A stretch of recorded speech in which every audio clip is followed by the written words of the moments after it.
Pernahkah kamu bertanya, mengapa meskipun kita mengaku beriman, terkadang doa kita belum juga dikabulkan? Atau mengapa ada orang yang seolah menolak kebenaran, namun tetap merasa aman dari murka Allah? Hari ini kita akan menyelami sebuah pelajaran mendalam dari Al-Quran dan hadis sahih, sebuah peringatan dari Rasulullah SAW yang menegaskan bahwa ada 10 jenis orang yang tidak akan mendapat syafaat beliau di hari kiamat. Ini bukan sekedar kisah, tapi cermin untuk introspeksi diri kita sendiri.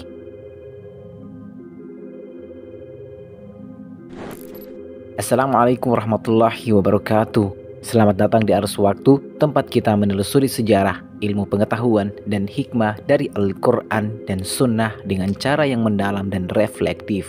Syafaat Rasulullah SAW adalah rahmat yang luar biasa bagi umatnya. Namun rahmat ini bukanlah sesuatu yang diberikan secara otomatis kepada semua orang. Allah Subhanahu wa taala menegaskan melalui hadis-hadis sahih bahwa ada orang-orang yang di luar jangkauan syafaat Rasulullah SAW karena kedurhakaan dan kesombongan mereka di dunia. Hari ini kita akan membahas 10 golongan orang yang tidak akan mendapatkan syafaat beliau, lengkap dengan dalil dari Al-Quran dan hadis, serta refleksi bagaimana kita bisa menjauhi sifat-sifat tersebut. Pertama, orang yang memutus silaturahmi. Rasulullah SAW bersabda bahwa memutus tali persaudaraan adalah dosa besar yang dapat menghalangi syafaat beliau. Al-Quran menegaskan, dan orang-orang yang memutuskan silaturahmi, mereka itulah orang-orang yang merugi. Al-Quran surah Al-Baqarah ayat 27. Cobalah melihat diri sendiri, apakah kita menjaga hubungan dengan keluarga, tetangga, dan sahabat, atau justru sengaja memutuskan ikatan? Kedua, orang yang tidak menunaikan zakat. Zakat bukan sekedar kewajiban finansial, tapi ujian keikhlasan dan kepedulian sosial. Orang yang menolak zakat menolak sebagian dari amanah Allah. Rasulullah SAW menegaskan bahwa mereka tidak akan mendapatkan syafaat. Hadis riwayat Muslim. Ketiga, orang yang mengingkari kebenaran atau mengolok agama.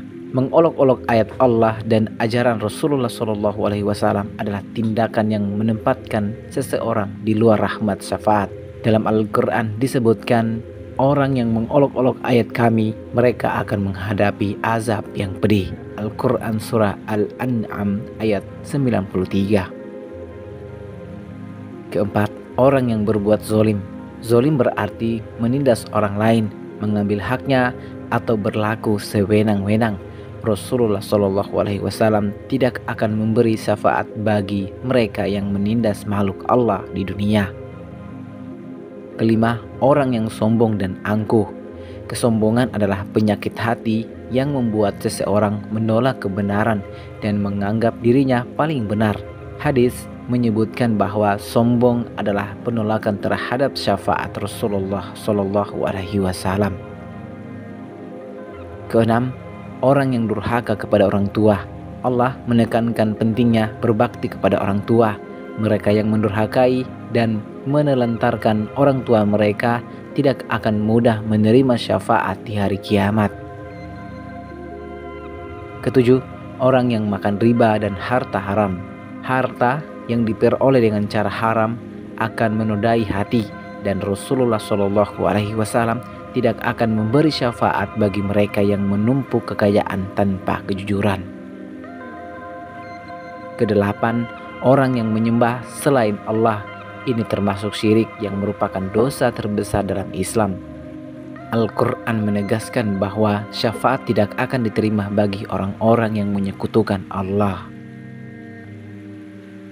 Kesembilan, orang yang menipu atau berbohong secara terang-terangan. Kejujuran adalah fondasi iman. Orang yang sengaja menipu atau menipu untuk kepentingan diri sendiri menutup pintu syafaat dari Rasulullah SAW. Kesepuluh, orang yang menolak kebenaran meski mengetahuinya.